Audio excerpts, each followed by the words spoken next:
দিনটা ছিল 2024-এর ডিসেম্বর মাসের 10 তারিখ। এই দিনটা আমার স্মৃতির পাতায় সারা জীবন স্মৃতি হয়ে থাকবে, কারণ এই দিনটাতে আমি প্রথম প্লেনে উঠেছিলাম।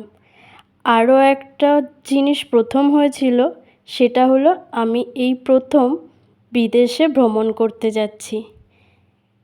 আমাদের ফ্লাইট যেহেতু ছিল রাতে, তাই ডিনারটা আমরা এখান থেকেই করেছিলাম।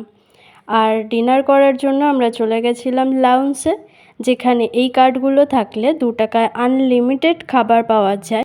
এখানে প্রচুর ধরনের খাবার ছিল, আর এখানে যদি এই কার্ডের সুবিধার্থে খাবারের ব্যবস্থা না থাকতো, তাহলে বাইরে থেকে খাবার কিনে খেত, যেটার দাম ছিল প্রচুর। আমি এখান থেকে সবার প্রথমে নিয়ে নিয়েছিলাম কিছু ফ্রুটস আর কেক। তারপর নিয়েছিলাম ভেজ পোলাও, পনির, চিকেন বিরিয়ানি আর চিকেন কষা।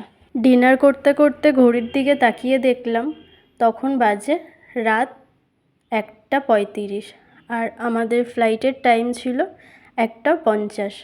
তো আস্তে আস্তে আমরা চলে গেলাম আমাদের গন্তব্যস্থলের দিকে। তো ভিডিওটা এখানেই শেষ করছি, পরের ভিডিও নিয়ে আসবো পরের পার্টে। টাটা।